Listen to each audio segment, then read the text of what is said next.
Earlier today, Machado Garry did an interview with Ariel Helwani in the lead up to his UFC 310 fight against Shavkat Rakhmonov. But in this interview, he didn't just discuss Shavkat Rakhmonov. He absolutely humiliated and buried Colby Covington, flat out called him a coward, flat out called him out for ducking him on multiple occasions. And the way Garry laid it out, I mean, he hit the nail right on the head. I mean, he pointed out to fans exactly what Colby Covington has been doing for years. But that's not it. We're going to look at a bunch of clips from this interview because he also humiliates Kamaru Usman a little bit. And he got a bit of flack for what he said about Kamaru Usman. What's hilarious is Shavkat Rakhmonov was asked in a submissive radio interview earlier today, basically the same thing that Garry was talking about in the Ariel Helwani interview.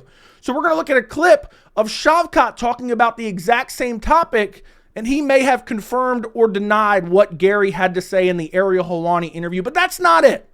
That's not all we're checking out in this interview. In this interview, and I'm going to bring it up right now, in this interview, Garry proved why he should be your favorite fighter. He should be one of your favorite fighters on the UFC roster. He gets way too much unjustified hate because in this interview, get a good look at this guy right here. He proved that he is the BMF of the welterweight division. He proved that he is the alpha male of the welterweight division. And if you listen to this entire interview or you listen to the clips that I'm just going to show you in this video and you come away with any other conclusion than this guy is a fighter's fighter, then I don't know what to tell you. So you might want to watch this and reevaluate why you might hate Machado Garry. Let's jump right into it. First clip right off the jump. By the way, I'll link this full interview down in the description. If you like these types of videos, make sure to like the video. Make sure to subscribe to the channel. But right off the jump, he starts calling out Colby Covington. Listen to this. Initially, the goal was to line up a fight with Colby Covington. Again, it's no secret that he's been running. Which he's been running all year. Remember, right before, months before UFC 303, Colby's putting out all those videos attacking Garry and his wife. And I put out videos and I said, Colby, this is his elaborate way of ducking Machado Garry. He's trying to get relevancy, but he doesn't actually want to fight Garry because he's scared for his life. And people said, Joey, you just dislike Colby because of his political beliefs. He's going to fight Garry. Well, it didn't happen at UFC 303. And it didn't happen at UFC Tampa because Colby ducked Machado Garry. But let's let him continue. He talks about Kamaru Usman here in a second. And there's way more than this. Then they went down the line and let's look at Kamaru Usman. Kamaru Usman's words were literally the words I heard from the UFC were Kamaru Usman wants nothing to do with you. As in he's just running as well. Again, obviously you Shavkat and Bilal match. The other guys are injured in regards to Leon and JDM. Not going to fight the end of the year. And it was in that situation then again of like, right, there's no one above me. I'm frustrated. I'm irritated. I want to fight guys that are going to get me a step closer to that world title shot. Not. So Colby and Usman, the only two guys available at the time, did not want to fight him. Colby obviously had been running all year. But what's hilarious to me is there's so many fighters that use their ranking as a reason. Oh, I don't want to fight the guy behind me. I don't want to fight the guy behind me. Nobody wants to fight the guy behind him. But guess what Garry was willing to do? What he did against MVP and what he was willing to do against Buckley. Because he was originally scheduled for a week after UFC 310 to main event UFC Tampa against Joaquin Buckley. He didn't want to do it, but guess what he did? Listen. Defending my number. I mean, I want to progress up the rankings. And we spoke about that last time about MVP, about how that mentality had switched. And it's irritating because there's meant to be 6 of the baddest men on the planet in front of me. But they're not, really. They're very sensitive and they're very selective of who they fight, and it's disappointing. So Joaquin Buckley said yes, and Ariel, I'm a gamer. All I want to do is fight and test myself and go out there and prove how good I am against whoever it is. So I said yes. So he took a guy who was ranked behind him, a dangerous guy in Joaquin Buckley, because no one else was available at the time. Bilal versus Shavkat was booked. Leon and JDM were out to the end of the year. Kamaru Usman and Colby Covington did not want to fight him. I mean, I don't know how you can't respect that. There's so many guys saying, yeah, I'm not fighting the guy behind me. He's too far back in the rankings. Machado Garry does not care. He'll fight one of the most dangerous guys outside the top 10 in MVP. He beat him. There's nobody else available. Oh, well, he'll take Joaquin Buckley. And then ultimately, he took Shavkat Rakhmonov on short notice, who is the boogeyman of the welterweight division. But let's jump ahead because he talks about it a little bit more here. You're going to see him basically say, like, look, I understand Buckley isn't like, the top of the welterweight division, but I want to stay active. I want to fight good guys. I just want to be active. I mean, how can you not respect this? I don't believe me going out there and running through Joaquin Buckley does the same as me going out there and running through Colby or Usman or Shavkat or any of those guys. There's a different level. So for me, I want to fight. I want to be active. I want to do that more than anything. So I'm always willing to fight, regardless of who it is. But I had no interest in fighting Joaquin Buckley, but I would do it because it's what I love to do. How can you not love that? How can you? Well, nobody else ahead of me wanted to fight me, so I was just going to fight the next most dangerous guy behind me, in Joaquin Buckley. Even though I had no interest in fighting him, I was going to fight him anyway. There's so many guys who aren't willing to do that. But yet, Gary gets so much unjustified hate, even though he's willing to fight anyone, anywhere, anytime, including Shavkat Rakhmonov, who everyone else ducked, which we will confirm later in this video. Next clip, he starts talking about Usman because Ariel asked, basically, there was talk of Usman stepping in and fighting Shavkat, and you'll hear the tail end of it, and then you'll hear Gary's response. Listen to this. Usman was in the talks and whatnot. Usman was never in the talks. Usman is running. Usman was never in the talks. He was mentioned about it, but that man was never taking a fight with me or Shavkat. Let's be real about that. Okay. That's a fact I can tell you now. So Usman not willing to take the Shavkat fight. Well, he got some heat on this. You know, Kamaru Usman wasn't willing to take it. Well, he took Khamzat Chimaev on short notice. Kamaru Usman did not want the Shavkat fight. Shavkat confirms it. This is the submissive radio interview right here where he's asked about Usman. Apparently, Usman kind of threw his name in the hat and then immediately changed his mind and said, never mind. My guess is Usman never really wanted to fight, but he was kind of toying with it in fans' eyes because he probably didn't think he was going to get it, considering he's on a 3-fight losing streak. Listen to Shavkat. You'll hear just a translation here, the way they've edited it, but I will link this full interview down in the description as well if you want to check it out. I wanted to fight Kamaru Usman, but he didn't accept the fight. Also, they offered to protest, but he was injured, and Colby Covington, he rejected the fight, and I'm happy that Ian Gary accepted the fight. It would be a great fight.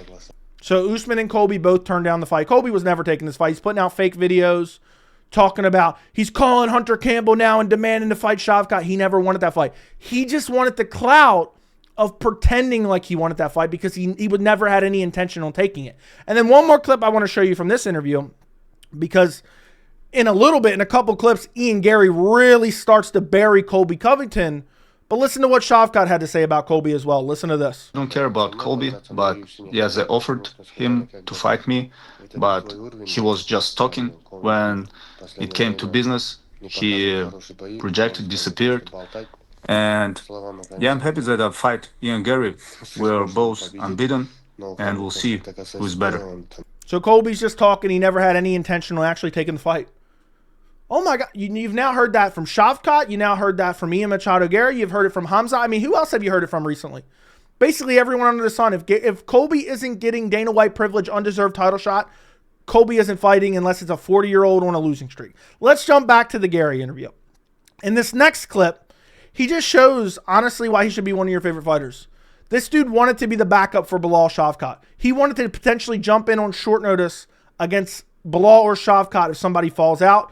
Unfortunately, he wasn't taken up on that offer. He was booked against Buckley, but he was willing to step in, and he kind of explains, he starts to get into the call for replacing Bilal and fighting Shavkat at UFC 310. Let's listen. When I found out there was no one above me available, I said to the UFC, I said, listen, you know what would satisfy me? I know there's no one above me to fight. I know Colby's running. I know Usman's running. And you guys have told me you other guys aren't competing at the end of the year due to injuries and illnesses and stuff like that. So I know you guys don't have a backup for December 7th. Let me be the backup. Let me prepare for either Bilal or Shavkat. I'll be there. I'll weigh in. I'll be ready to fight in case anything happens. And that will make sure that you've got a security, a safety net. Safety net.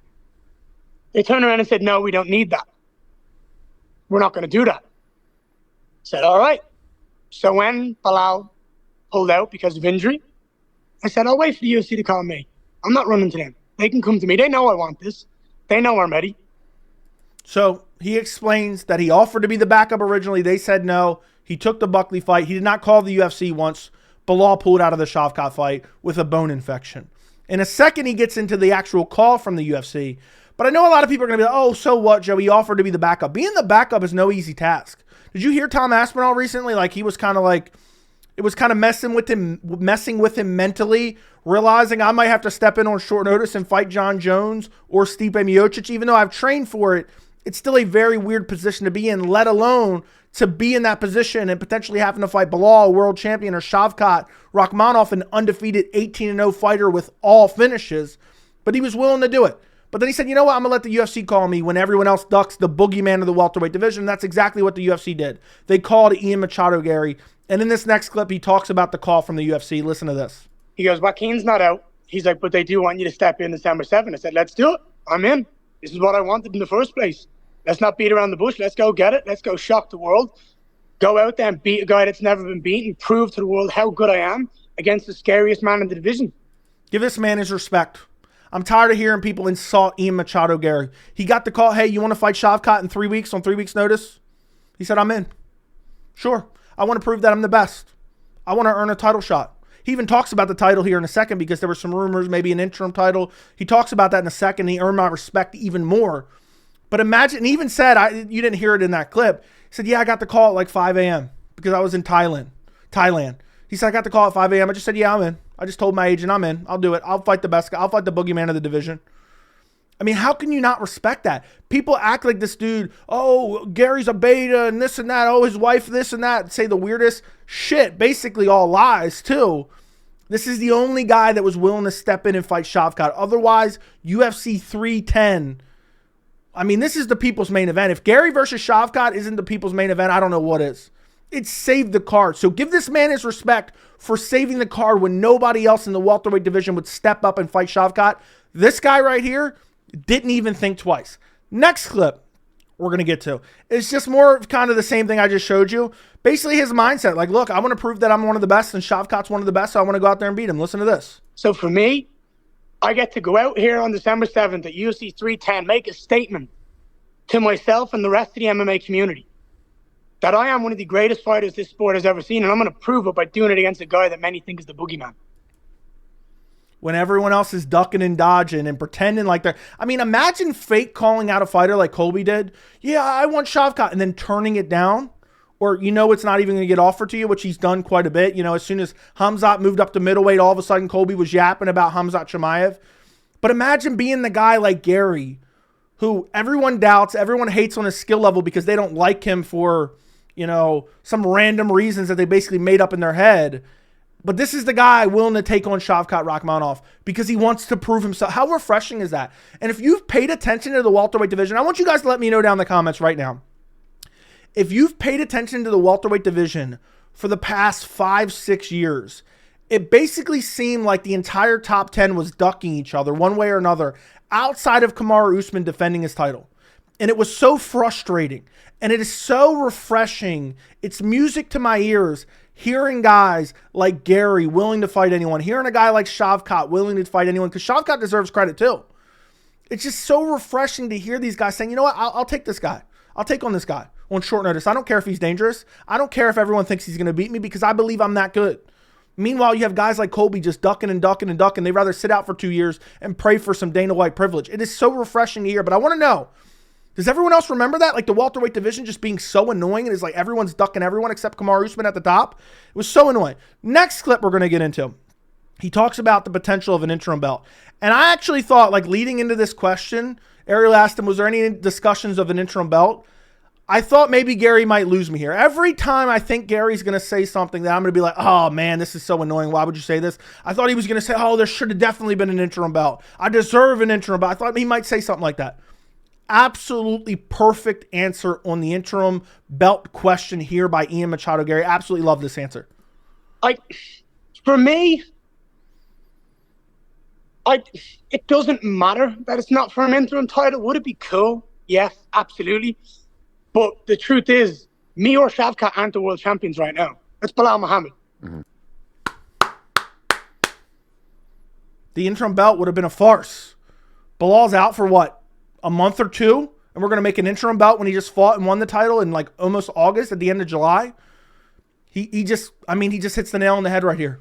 He hits the nail on the head. It wouldn't have been a real title, basically. It would have been like, what's the point? That neither one of them would have actually been a champion. It would have been a fake belt. It would have been a fake belt. And he goes on into more detail here. Perfect answer, by the way.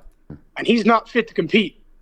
So it's fair and logical that the winner of this fight is deemed the #1 contender, goes out there later on in 2025 and fights for that title and earns the right to be called the world champion.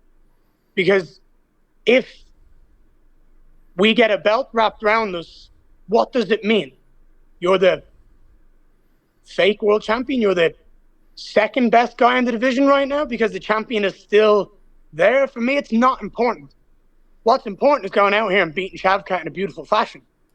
Oh my! This was literally a perfect answer. This was perfect. What would have been the point of a belt? It would have been a fake ass belt. It would have been a WWE belt. It would have been a #1 contender belt. Essentially, what the interim belt is in most cases. And the fact that he's not, oh man, I'm stepping in and fighting Shavkat, I deserve an interim belt. You know, Colby would have been saying that. He would have never stepped in. He wouldn't even stepped in for an interim belt, let alone no interim belt on the line. He'll probably say that's the reason. He'll probably say he had a broken foot why he couldn't fight Shavkat, even though he's forced to fight Buckley the very next week. But I love this answer from Gary. There was no need for an interim belt. It would have been a fake interim belt, and there would have been no point because the best guy in the world would have still been Bilal Muhammad, not Gary or Shavkat. Next clip, and this is where we really start getting into him absolutely eviscerating Colby Covington and calling him out and just hitting the nail on the head to exactly what Colby Covington has literally been doing for years. And this question that preceded this was, how did you feel once you got booked with Shavkat, Colby accepting a fight with Joaquin Buckley the following week in Tampa after he ducked you for that date and ducked you all year? And this is Gary's response. What? How do you think I feel? Because I've been screaming and shouting about fighting that man from the rafters. This man's made videos about me, my wife, my kids, talked to him about all this shit. And here's this man avoiding me like the plague. All facts. I pointed it out in multiple videos early this year when people were acting like Gary and Colby were a foregone conclusion. And people said, Joey, you don't like Colby because of his political beliefs. He's not ducking Gary. He's going to fight Gary. He was making up stipulations and he was calling out Gary for literal relevancy, but with no intentions on actually fighting him, which Gary calls out perfectly here. Listen to this. And then the second I book in against the scariest man in the division, he's like, oh, I'll fight in Florida. It just proves, it just shows that he's a coward, that he wants nothing to do with me. And the truth is, I know I've already beaten him. I know I've already mentally beaten him. He's weak. He's an absolute coward. And I believe he's going to go out there and get steamrolled by Joaquin Buckley. That's facts. That's facts. He's pathetic, he's weak, and he is a coward. He was terrified of losing to Ian Machado Garry. Gary was the biggest fight that he could obtain after shitting the bed against Leon Edwards. The biggest fight where he could get the most fans on his side as well. But instead of actually taking that fight and taking a risk, he sat on the sidelines and cried and whined about a fake broken foot. And in reality, I think he was forced to fight Joaquin Buckley. I don't think he volunteered. I think the UFC said, look, we need a main event. And Colby said, well, Buckley's more manageable than Gary. I can beat Buckley, maybe. Buckley's had some issues with wrestling in the past. Maybe I can beat him. Now, ultimately, I think Buckley still beats Colby. But Colby would rather lose to Buckley than to lose to Gary and be absolutely humiliated after all the shit he talked. And there'd be compilations of when keeping it real goes wrong or when talking trash goes wrong. That's what would have happened. But Gary breaks it down even more in depth here in a second. Listen to this. You think Buckley beats him? Easy. I think Buckley starches him. But you know what I'd love, Ariel? You know what I would love? I would love this. All right. Here's my ideal scenario. And I believe what Gary's about to say, I 100% believe that he would actually do it. I don't think this is bullshit at all. I go out there December 7th and I take out Shavkat early. I come out of there unscathed, uninjured. I get on the mic and I sit there and I say, hey, I could wait until next year when Bilal Muhammad's back. Or Dana Hunter UFC, I could walk my ass all the way down to Florida. And I could beat the bollocks out of Colby Covington for 25 minutes. And I can prove how good I am next week. Because that man talks a lot, but he's not willing to back it up. That would be my deal. I would love to beat Shavkat and the following week fight as the main event in Tampa and bury Colby Covington and leave him dead and done in that octagon, never to be seen again. Does anyone doubt that Gary would actually do that? I mean, he has to get through Shavkat, which is no guarantee. But if he got through Shavkat and he wasn't seriously injured, I 100% believe he would step in and fight Colby Covington the following week. But you know what Colby would do? He'd pull out immediately. He said, no, I'm not fighting him. I'm not fighting him. He'd make up some lame excuse for why he would not fight him. But Gary would absolutely do that given the opportunity. Now, in this next clip we're going to get to, he just points out, I mean, this is where he really buries Colby. He points out what Colby's been doing for years, which is calling out people with no intentions of actually fighting just so he can keep some relevancy on his name, because he hasn't had, I mean, when's the last time he actually had a notable win? It's been like since 2016. I mean, the Jorge Masvidal win wasn't great, and that was what, in 2022, and that's his last win, early 2022. He just calls out certain fighters to latch onto their name, to get relevancy, because he's this weird WWE character. And that's why he called out Gary, because Gary was getting a lot of hate. It was the low-hanging fruit. Let me call out Gary, get the fans on my side, after I showed up in an undeserved title shot against Leon Edwards and shit the absolute bed. So let me try to get fans on my side by calling out Gary, but it kind of backfired, because then he was unwilling to take the fight and the fans were expecting the fight. So then the fans kind of turned on Colby a little bit. Most of them have. But I love Gary pointing this out because it's so obvious, but some fans may not even realize it. You know, they may not realize it. So I love that he points this out and just buries Colby here. With. Absolutely. I mean, I was coming to terms with it the first time he was avoiding me by saying he had a broken foot 6.5 months later when it takes 2 months to heal. Facts. Got injured supposedly in December, refused to fight in June, late June. So I understand the type of person Colby Covington is. He is someone who is trying to stay relevant by calling out the people that are generating traction. Myself, Shavkat, Bilal Muhammad. Even Charles at one point, he was saying he wanted to fight Charles. Do you know what I mean? These are all to keep relevancy to his name, because his... All facts. All facts. He called out Bilal once Bilal was getting the next title shot. He knew he had no opportunity to fight Bilal. Then Bilal wins the title. He's calling out Bilal again because he knows he has no chance of getting a title shot. He calls out Shavkat after Shavkat already has a fight lined up. Made absolutely no sense. Khamzat Chimaev. Dana White and Khamzat were basically begging for the Colby fight. Khamzat then decides he's moving up to middleweight. All of a sudden, Colby's talking about Khamzat. He clings onto these names because he wants the relevancy. He attacked Gary because Gary was being hated on by the MMA community. Most of it unjustified hate, because he wanted the relevancy, because he has no quality wins. He's not good. He's washed up. He's literally a bum, just basically screaming trash talk, horrible trash talk, you know, 7th layer of hair. And that's what he's doing. He's just clinging on to relevancy so he can maybe make the transition into being an online right-wing grifter. That's what Colby's doing, and Ian Machado Garry points it out perfectly here, and he goes in a little bit more. Stock is plummeting so low because no one cares about him anymore. So for me, I want that fight just because of how much trash he talks. But I'm well aware that when I beat Shavkat Saturday night, it's me being booked against Bilal Muhammad for the world title later on in 2025.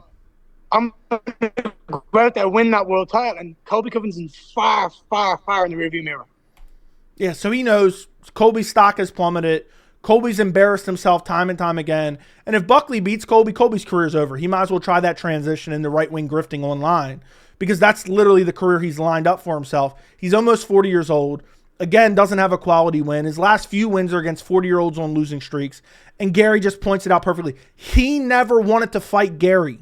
He never wanted to fight him. And I love that Gary's pointing this out, because Colby tries to shape the narrative in a certain direction, and a lot of time it's just false. The same thing with the Khamzat Chimaev stuff. Again, the second he went up to middleweight, Colby was calling him out. The second Bilal had a fight booked with Leon, he's calling out Bilal. The second Bilal won the title, he's calling out Bilal. All when it's not possible, when it's not going to happen, but he ducks actual fights. When Bilal stepped in on short notice to fight Leon Edwards the first time before Leon was a champion, Dana White tried to make Colby versus Leon. Colby turned that fight down as well. And then Dana White protects Colby because Colby is a Donald Trump sycophant. Obviously, Dana White likes that. That's why I gave him a title shot to begin with. And so Dana kind of covers for Colby.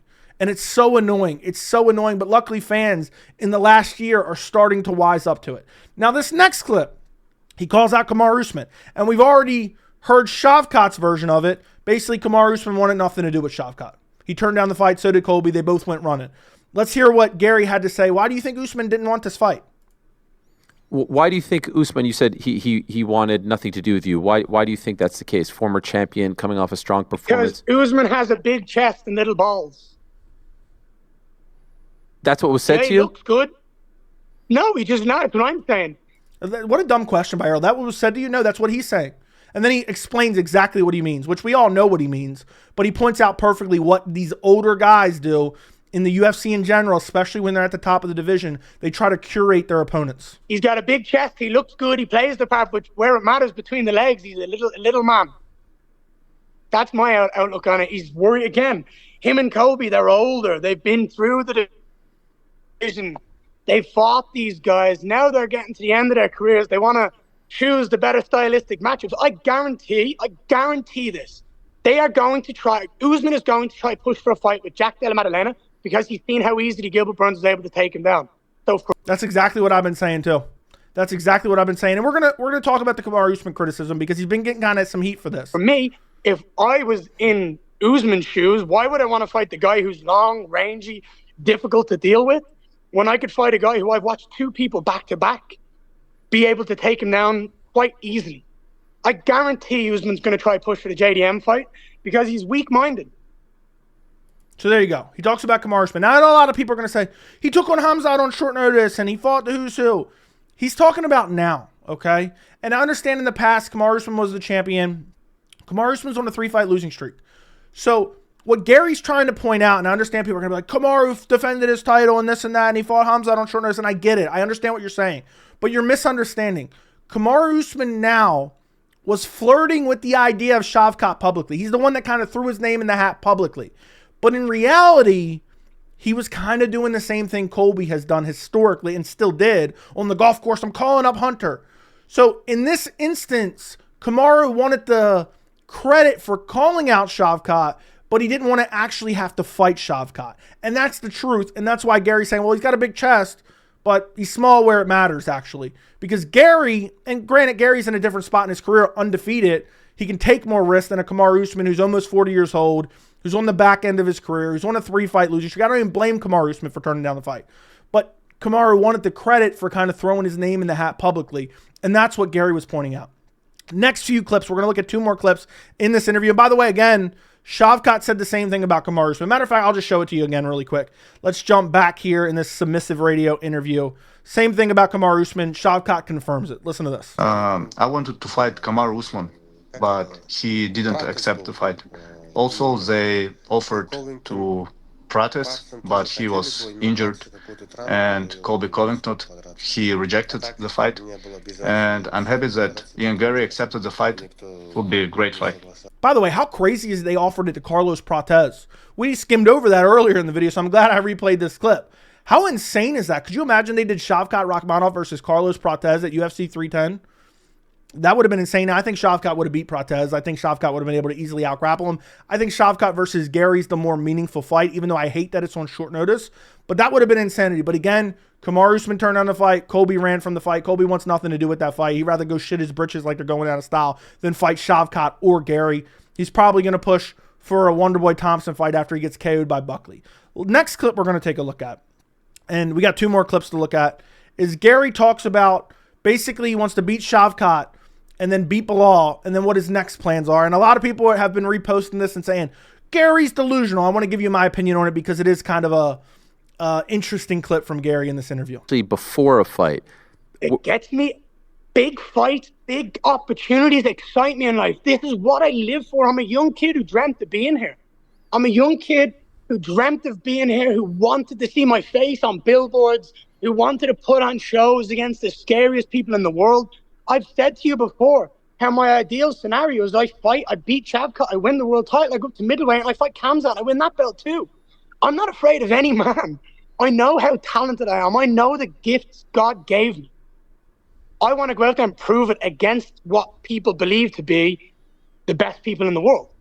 That's what I'm here for. That's the competitor in me. This fight on Saturday night, Ariel, I promise you the world is going to see an Ian Machado Garry they've never seen before. So there you go. Gary says, look, I want to beat Shavkat. I want to fight Bilal, win the title. Then I want to move up and fight Khamzat Chimaev. And I know people are saying, oh, this is so delusional, blah, blah, blah, so on and so forth. You know what I'd rather have?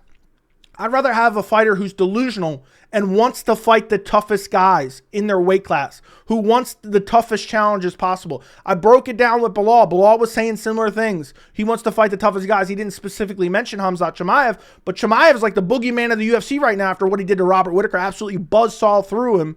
You know, who could have called that? I don't know. Who could have possibly predicted that?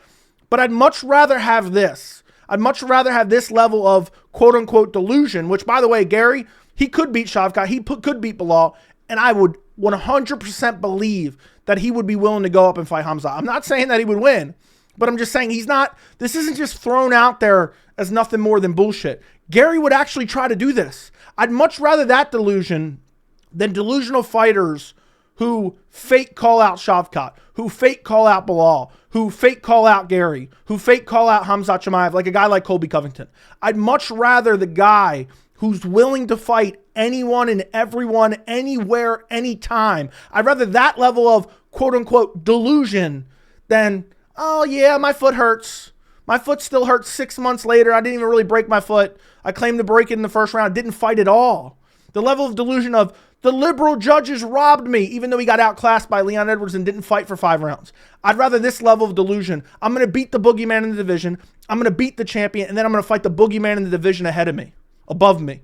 I'd much rather that level of delusion than, you know, all these other guys, not all these other guys, but a lot of guys who aren't willing to do that type of stuff.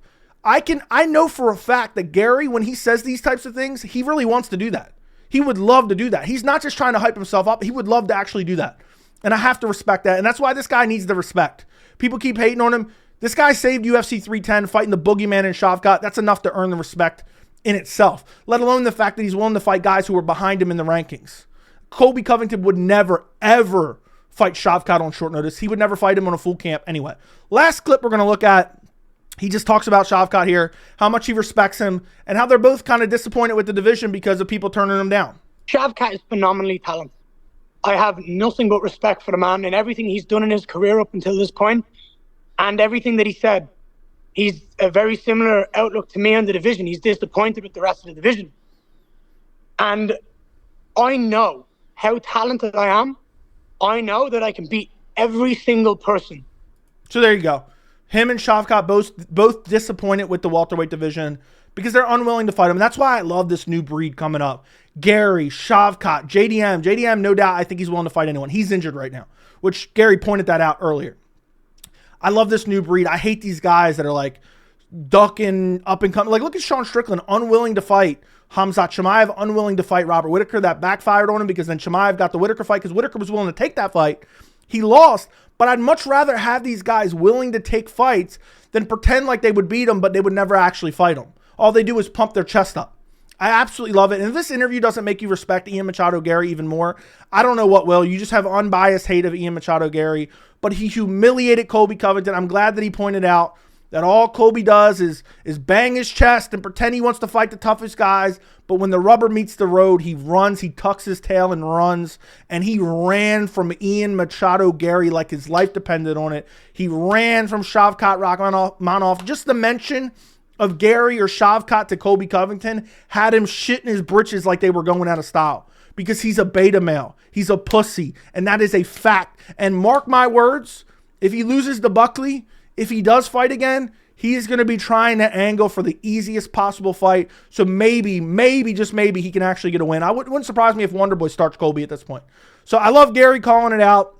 I love Gary calling out Kamaru for kind of doing the same thing, even though I feel like Kamaru kind of gets a pass for stuff that he's done in the past, a.k.a. taking the Khamzat Chimaev fight on short notice. But this was a great interview by Ian Machado Garry, calling out Colby for being a coward. And now people can't tell me, Joey, you just dislike Colby because of his political beliefs. No, I dislike him because he pretends he wants fights that he doesn't actually want, so we can get the credit for asking for them with none of the risk of actually having to fight these guys. Let me know what you think down in the comments. Like the video, subscribe to the channel, and thank you for watching.